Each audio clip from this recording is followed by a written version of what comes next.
terhadap wacana pembicaraan tentang keinginan pemerintah untuk merumuskan satu rancangan undang-undang tentang disinformasi, penanggulangan disinformasi dan propaganda pihak asing.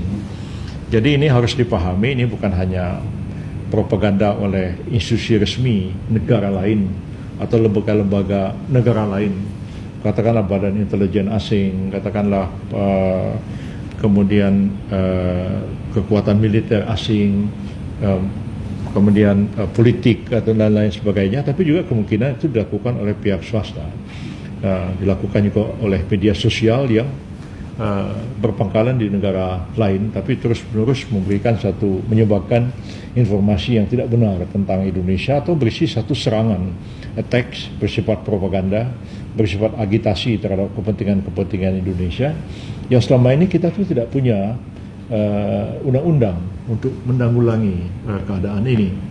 Jadi kalau propaganda resmi dari negara lain, misalnya terhadap produk-produk Indonesia, ya katakanlah produk pertanian, produk-produk kelautan, perikanan dan lain-lain, itu seringkali menjadi sasaran propaganda.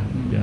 Propaganda tentang kelapa sawit, propaganda tentang minyak kelapa, propaganda tentang ikan, macam-macam itu dilakukan.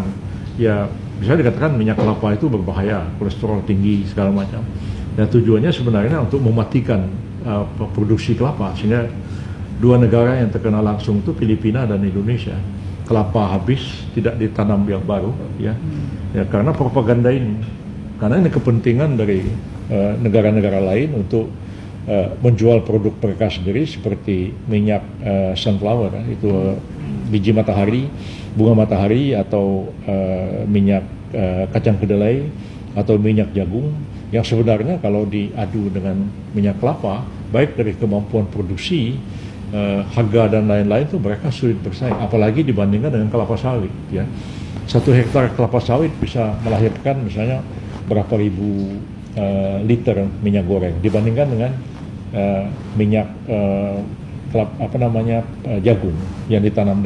Jadi propaganda, nanti dibilang ikan itu berbahaya, itu semua adalah persaingan tidak sehat. Dan selama ini kita susah payah menghadapi propaganda ini, apalagi mereka punya kaki tangan di dalam negeri menyuarakan kepentingan mereka ini, sementara kita tidak melakukan riset yang mencukupi. Tapi hal-hal lain juga seperti kita lihat sekarang, misalnya apa yang terjadi di dunia internasional sekarang, ya propaganda tentang pemimpin negara yang dituduh dia terlibat dalam sindikat kejahatan ini. Saya yang dulu mengajar mata kuliah propaganda politik dan perang saraf, ya, saya belajar bagaimana Hitler melakukan propaganda ketika dia menguasai Eropa pada waktu itu. Ketika Hitler itu akan menyerbu Polandia, itu propagandanya itu luar biasa. Dia merendahkan Polandia itu, merendahkan pimpinan Polandia, sehingga menjatuhkan mental orang Polandia, sehingga merasa nggak berdaya. Dalam keadaan seperti itu, Hitler tiba-tiba melakukan serangan kilat terhadap Polandia. Nah, kita juga harus menyadari hal itu. Kadang-kadang di sini propaganda menyudutkan orang pribumi, menyudutkan orang Melayu. Pokoknya yang jelek-jelek itu pasti orang Melayu lah, koboi Melayu, intel Melayu, segala macam. Itu membuat kita itu seperti merasa kita rendah diri, ya. Lalu kita ini tidak bisa menghargai bangsa kita sendiri, kagum kepada bangsa asing. Nah, itu propaganda. Nah, kadang-kadang juga mengadu etnik di sini, ya, antara etnik orang pribumi dengan keturunan Tionghoa dengan segala macam, itu tidak lepas daripada propaganda asing. Dan kalau kita lihat, itu digerakkan dari luar, negara-negara lain yang punya kepentingan untuk menimbulkan kerusuhan, mulai dengan propaganda dan perang saraf. Jadi pemerintah itu nggak punya undang-undang mengatasi hal ini. Yang mau diatur nanti gimana caranya, Pak, dalam undang-undang? Ya, katakanlah misalnya ada satu badan yang menangani kontra propaganda, kontra agitasi dari pihak asing, dan itu mungkin diintegrasikan dengan institusi yang sudah ada, Badan Intelijen Negara, Sandi Negara, Komdigi dan lain-lain. Itu juga selain itu juga memberikan satu kontra propaganda dan juga proses penyadaran terhadap rakyat kita sendiri. Apakah ada langkah hukumnya atau semacam pelarangan atau? Sebenarnya nggak lebih kepada pelarangan-pelarangan, ya, lebih pada pengaturan institusi.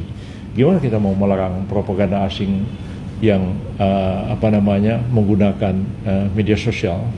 Misalnya, kalau dulu orang hanya pakai radio, pakai media bisa dibredel. Sekarang gimana caranya?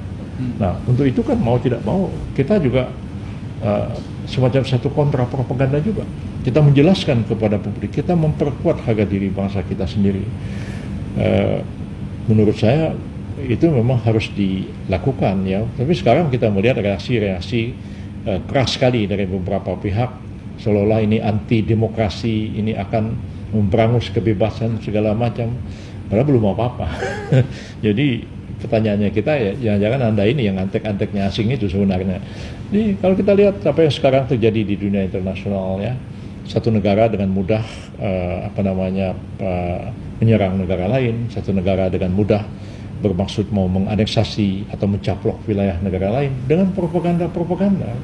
Nah, apakah kita juga akan membiarkan hal ini terjadi pada diri kita? Saya kira tidak. Kita harus melakukan sesuatu.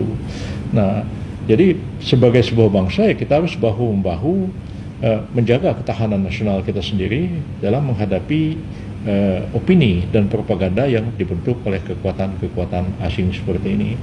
Jadi bagaimana misalnya kita ini supaya mampu membuat produk dalam negeri, mempunyai daya saing dengan produk-produk asing. Itu kan mental kita kan dijatuhkan oleh kita sendiri. Lalu apa yang mau inginnya pihak asing ini? Kita jadi negara yang selamanya menjadi eksportir dari bahan-bahan mentah, ya. Ambil timah jual, ambil nikel ya gelondongan jual. Kita nggak pernah memproduksi apa-apa. Itu yang diinginkan oleh pihak asing. Nah, kita sendiri mental kita juga membenarkan itu, ya. Katakanlah kalau ada produk buatan Indonesia, entah itu elektronik ataupun itu mesin, kan kita nggak mau pakai.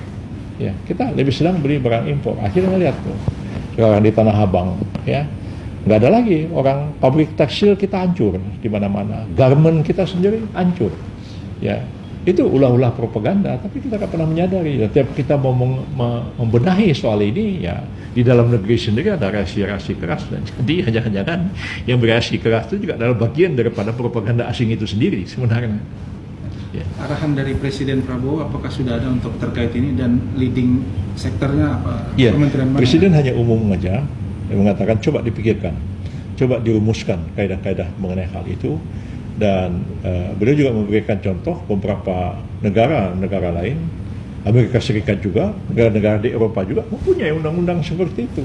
Nah, kita sendiri malah nggak setuju, dan kita dipropagandai orang tiap hari, kita malah nggak boleh melakukan satu counter terhadap propaganda yang dijalankan oleh pihak lain. Bahkan kadang-kadang begitu negara-negara lain, begitu lembaga-lembaga kekuatan-kekuatan asing mempropagandakan sesuatu yang buruk tentang Indonesia, malah kita sendiri merasa senang dengan hal itu.